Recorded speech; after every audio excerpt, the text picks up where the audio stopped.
Eh bien le bonjour, nouvel épisode de cette Ford Mustang. Donc pour ceux qui viennent de cliquer sur l'ancienne vidéo et qui arrivent sur celle-ci, vous voyez que rien n'a bougé. J'enchaîne au fur et à mesure. Donc ça, je vais laisser reposer, comme je l'ai dit dans la fin de la dernière vidéo, pour que ça soit bien sec, que je n'ai pas d'arrachement. Donc le X27, je viendrai le mettre après. Donc en attendant, on va pas rester les bras croisés, on va s'occuper du pare-choc. Donc le pare-choc, je viens de faire quelques petits éléments que j'avais oubliés là encore. Donc sur le pare-choc, on a cette pièce là à mettre, on a la grande ici, et donc ça voilà, c'est ce que j'avais oublié de faire. J'avais oublié de poser les deux petits décalcos qui sont juste ici. Alors, je sais pas, ça simule des feux. Bon, de près, c'est pas folichon, mais bon, une fois que ça sera intégré, je pense que ça sera mieux. Donc, on a ça. On a ensuite le petit crochet rouge, le crochet de remorquage, voilà, qui est ici. Et on a également les deux lames, si je peux dire. Alors, il y en a quatre de lames. Donc il y a ça, et puis il y a ça également. Voilà. Donc on a toutes ces pièces là à greffer sur le pare-choc. Donc juste ça, il y a deux décals à poser. Je les ai pas encore fait. On va déjà poser tout ça sur le pare-choc, et je m'aperçois également que j'ai deux pièces transparentes E7 et E8 à poser. Alors je les ai pas dégrappées. Les pièces transparentes, je les garde toujours au frais, si je peux dire, dans le sachet plastique. Ça m'évite soit de les égarer, soit de les rayer, etc., etc. Donc on va déjà couper ça. Tac. Alors, vous voyez, c'est ces deux petites pièces là. Voilà. Donc E7, E8. Alors ce que je vais faire, c'est que ça, j'aime pas dégrapper les pièces transparentes. Donc, pour l'instant, voilà, je les laisse entre guillemets avec la grappe, et puis comme ça j'ai le numéro. Voilà, parce que les pièces transparentes, c'est très très délicat à se rappeler quel est le bon numéro. Donc ça je garde. Donc bon, j'ai plus que ça comme pièce. J'ai plus que ça. Donc ça sent la fin. Hein. Ça sent la fin. Tac. Allez, donc c'est parti. Donc ce qu'on va faire, c'est qu'on va déjà mettre ça au propre. Voilà. J'aime pas avec 50 000 choses sur l'établi, mais bon là je ne suis pas tellement la notice, hein, je fais un peu de tout pour essayer de gagner du temps. Donc la première chose qu'ils nous disent, justement, c'est de coller la E7 et la E8. Alors ça, je vire tout ça. Hop. Voilà. Donc ils nous disent de retourner le pare-choc. Voilà. Donc on va sortir la colle. Hop. Colle transparent, donc à gauche E7. Donc je prends la E7 et je vais venir tout de suite la dégrapper. Hop. Voilà. Donc comment ça se passe cette affaire? D'accord. Donc là il y a bien une zone. Bon, en fait c'est un feu clignotant quoi. C'est un feu clignotant.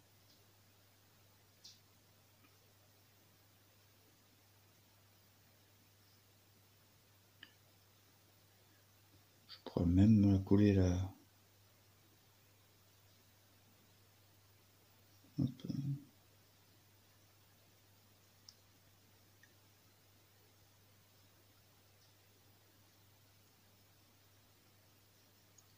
Alors, on va tenter. On va tenter à pas reproduire chez vous. Je vais utiliser de la colle liquide sur une partie transparente. Mais je fais ça parce que j'ai vu que la colle liquide est à placer à un endroit où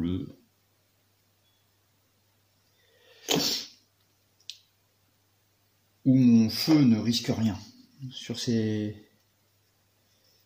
Hop.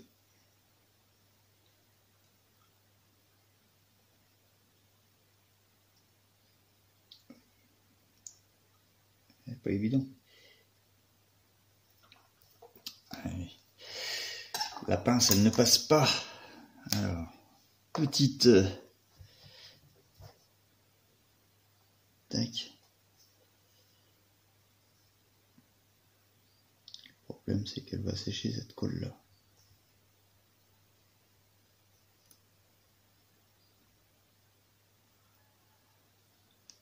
Tac. Voilà, je vais remettre juste un petit coup.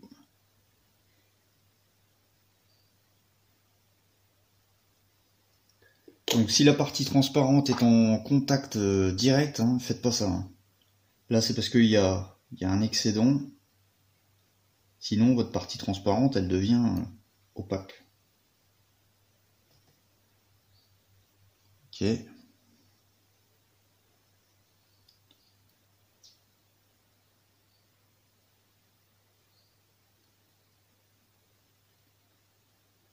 Donc ça c'est bon. Ah, je l'ai pas poncé en fait l'autre. Alors E8, donc rebolote. Alors voici, hein, donc j'ai fait l'autre, j'ai coupé, hein, j'ai fait l'autre, même principe. La seule chose c'est que j'ai rajouté un bourrelet de colle de pâte blanche. Alors là, feuille blanche et pièce blanche, vous n'allez pas voir grand chose.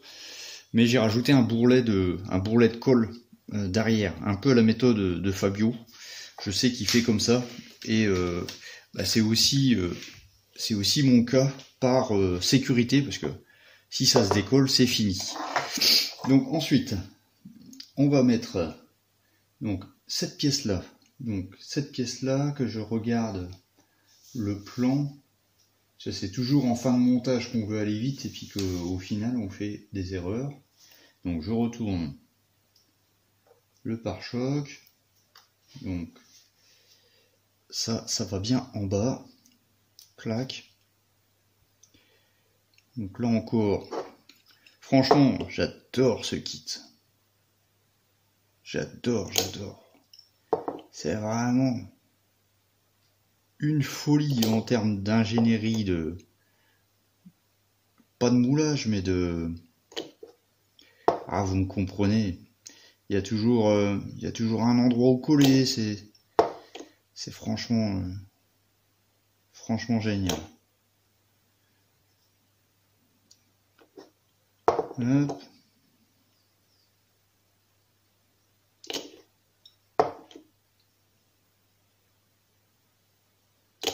Je suis obligé de secouer le pot, hein, parce que j'arrive en fin de pot. Ah bah tout de suite ça prend vie. Donc ensuite, donc ça c'est collé. Donc ensuite on va installer le petit crochet, le capitaine crochet. Ah, il y a même un trou pour ça, oh, c'est génial. Alors là, je vais prendre l'autre colle. Hop, désolé. Donc, le focus, il a du mal. Donc, je prends l'autre colle. Je vais mettre simplement une toute petite goutte à cet endroit-là. Tac. En fait, cette colle-là, elle colle, mais plus doucement.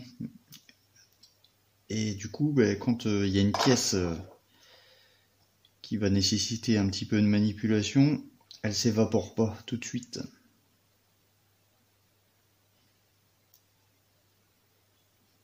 Tac.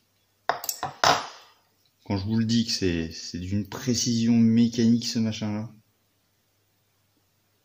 Tac. Donc celle-là, je la mets pour faciliter que ma pièce ne tombe pas. Et puis ensuite, je passe à la colle Mr. Cement. Voilà. Donc ça c'est fait. Ok. Donc ensuite, on doit mettre l'autre pièce, voilà, qui est ici. Ah oui, d'accord, mais au lieu de peindre les parties transparentes, en fait, on a ça en décale. D'accord. Hop, voilà. Alors, je tremble un petit peu.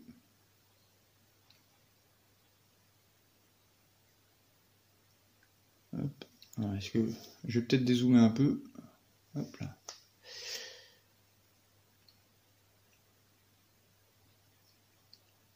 Ouais, ça le fait, hein, ça le fait.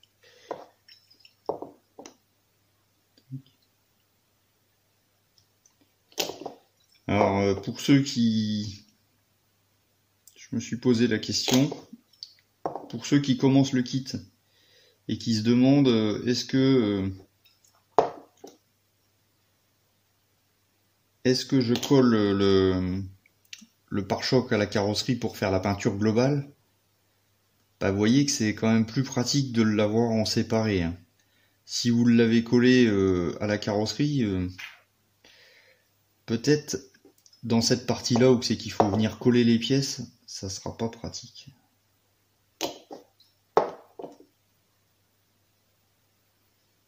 Tac. Là au moins on est libre.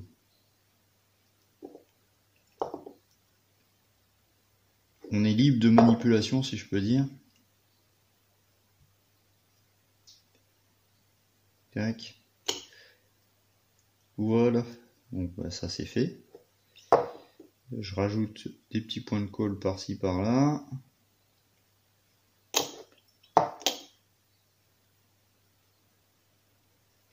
C'est vrai que là j'en mets beaucoup, mais bon. Une fois que c'est dedans, hein.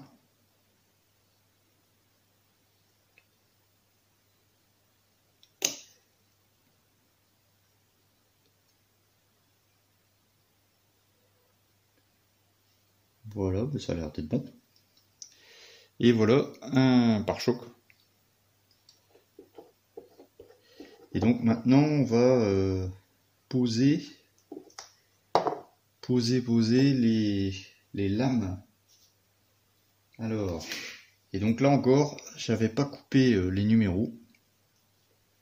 Donc B15, donc je coupe la B15. Tac.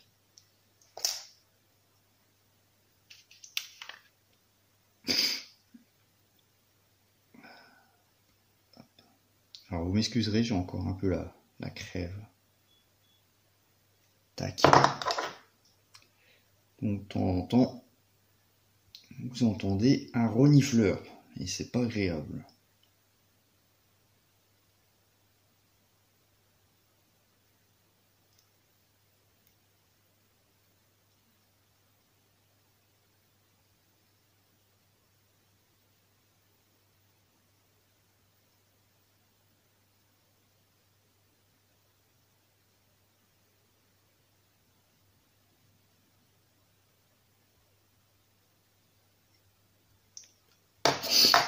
Ok, donc ça c'est bon. J'ai dit que c'était laquelle? La 15. Donc la 15, elle est à gauche. Il faut faire attention au petit crochet. Alors, comment que ça va cette affaire?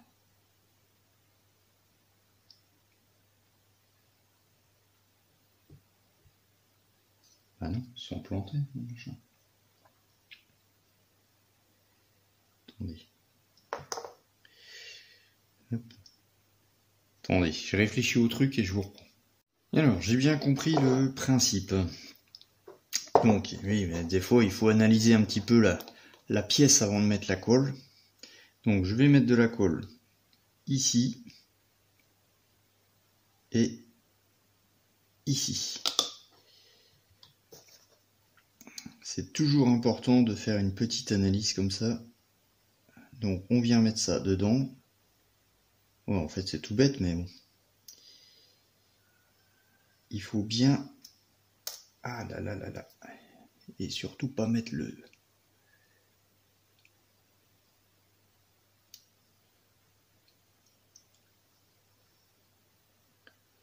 Alors, je vais bloquer là. Faut surtout pas mettre les doigts sur la pièce. Ça c'est ma hantise.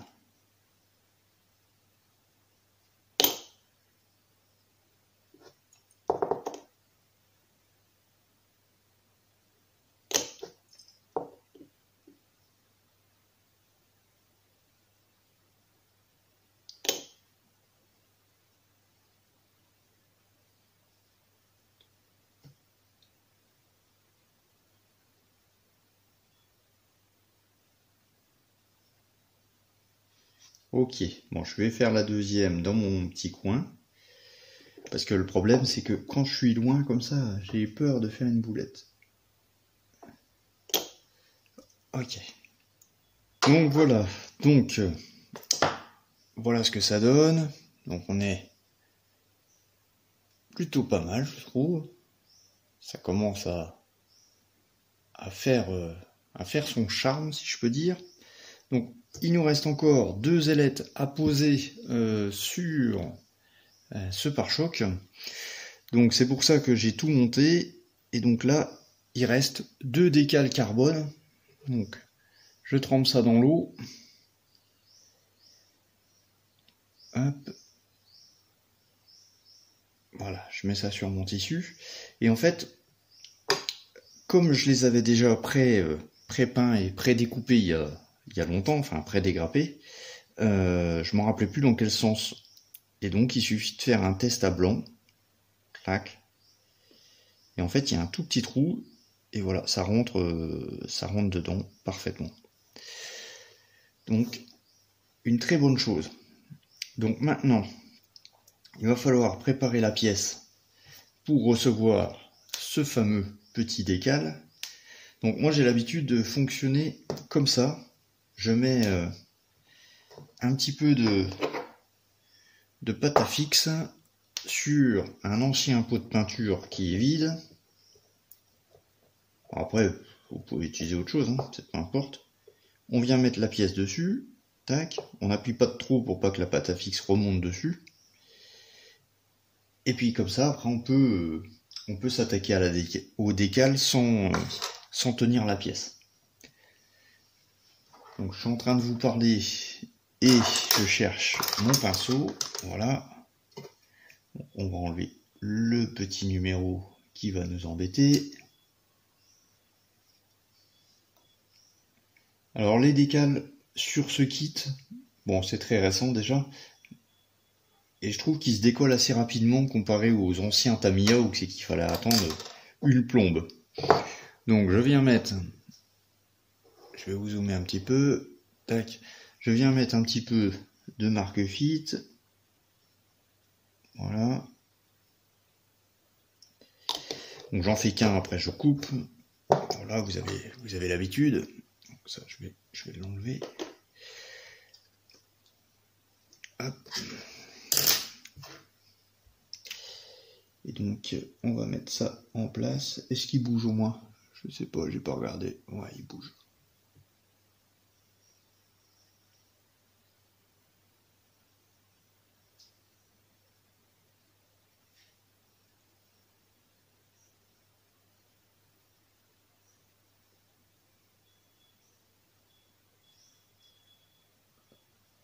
Donc pour les gens qui ont peur de poser des décals carbone, quand ils sont déjà pré-découpés, c'est exactement la même chose que poser un décal normal. C'est vraiment tout pareil. Donc il n'y a pas de peur à avoir. Et là, vous avez vu, ça se met en place d'une facilité déconcertante. J'avais un peu peur, mais...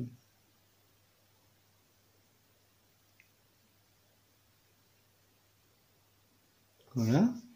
Oui, c'est...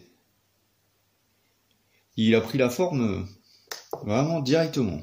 J'ai pas eu de difficulté. Donc, je vais maintenant le mettre un petit peu la sécher entre guillemets, enlever le surplus d'eau. Alors là, il bouge beaucoup.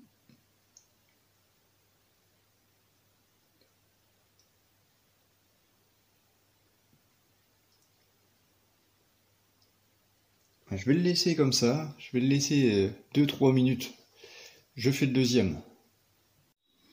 Voilà, alors j'ai continué la pose des décals dans mon coin, ça prend quand même un petit peu de temps. J'ai dû utiliser du Mark Softer pour... Alors pas vraiment assouplir parce que le décal il suivait vraiment bien la forme, mais pour vraiment que le décal soit fixé. Donc voilà, il faut prendre son temps, il faut y aller tranquillement. Donc là c'est bon, et donc j'ai collé, donc j'ai décidé de coller ça dans mon coin parce que avec mes gros doigts vous n'auriez pas vu grand chose, et donc voilà le résultat du pare-choc, qui ma foi est joli. Donc maintenant on va mettre le pare-choc sur la carrosserie, étant donné que je ne pense pas qu'il y a d'autres clac-clac, oui, donc non, là tout est bon, étant donné qu'on a tout fait. On va pouvoir mettre ça sur la carrosserie et on va revenir sur la peinture des feux. Hop.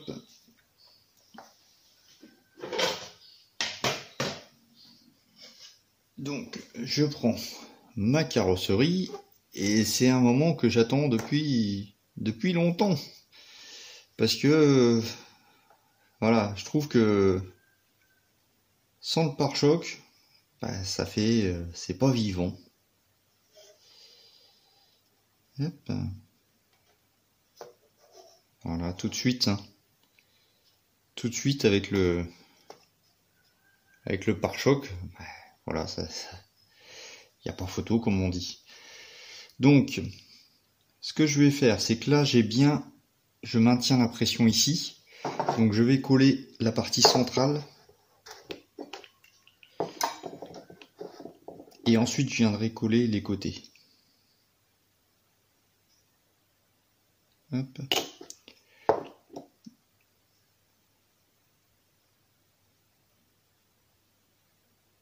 Ah, donc je fais une pression, mais pas une trop grosse pression parce que j'ai peur que sinon le bourrelet de colle va déborder. Ça a l'air d'être bon. Donc maintenant je fais, hop là, eh ben non, c'est pas bon. Ah, c'est ça que... C'est pour ça... Alors je vais faire l'autre côté. C'est pour ça que j'aime pas faire dans ce sens-là. J'aime bien coller tous les éléments avant de faire la peinture. Mais bon. Là, ça aurait pas été si évident que ça.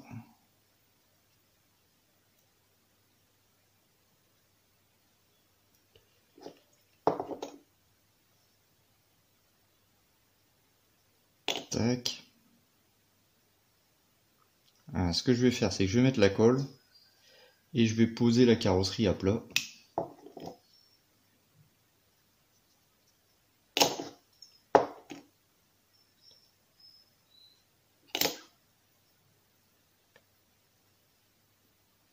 Voilà, il faut que ça reste en contact. Voilà. Je vais laisser la carrosserie comme ça, du temps que la colle prenne. Alors voilà pourquoi je n'aime pas faire les collages à la fin. Là, pendant que j'étais en train de maintenir la carrosserie, j'ai fait une petite boulette. Vous voyez ici, trace de colle. Là, la colle en fait est venue un petit peu sur mon doigt, et quand j'ai appuyé, clac. Donc, je vais essayer de rattraper le coup avec un petit papier à poncer à 8000. On va pas y aller fort. Voilà, ça reste superficiel.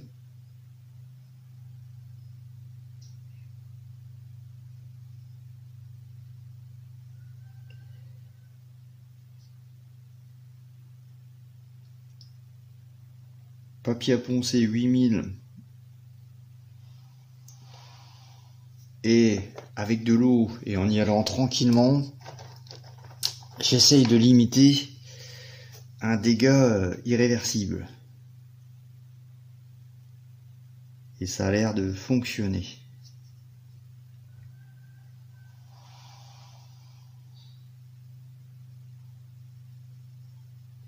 Voilà. Je repasserai un petit coup de Kunpoud, le finish à cet endroit là, pour avoir ok, on est bon. Donc je vais faire pareil sur mon pare-choc. Hop, désolé, j'ai pas vu la lumière. Donc surtout, si vous voyez ça, travaillez pas la colle quand elle est encore humide, attendez un petit peu.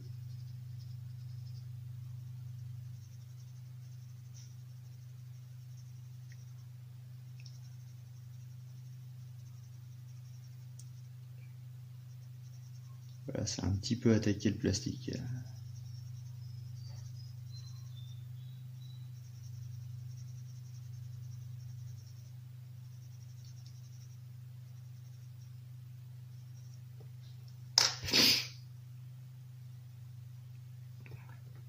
Ah, ça va le faire, je pense.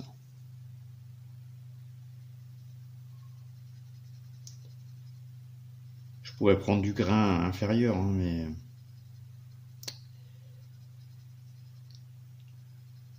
il suffit de traverser la couche et puis c'est fini. Hein.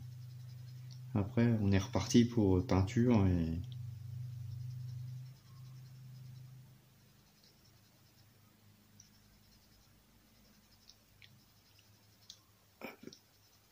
ça s'en va, mais ça s'en va très très doucement. Bon, je vais continuer ma petite réparation de fortune et puis je vous reprends juste après. Bon, journal de bord. J'ai réussi à rattraper ici la trace de colle.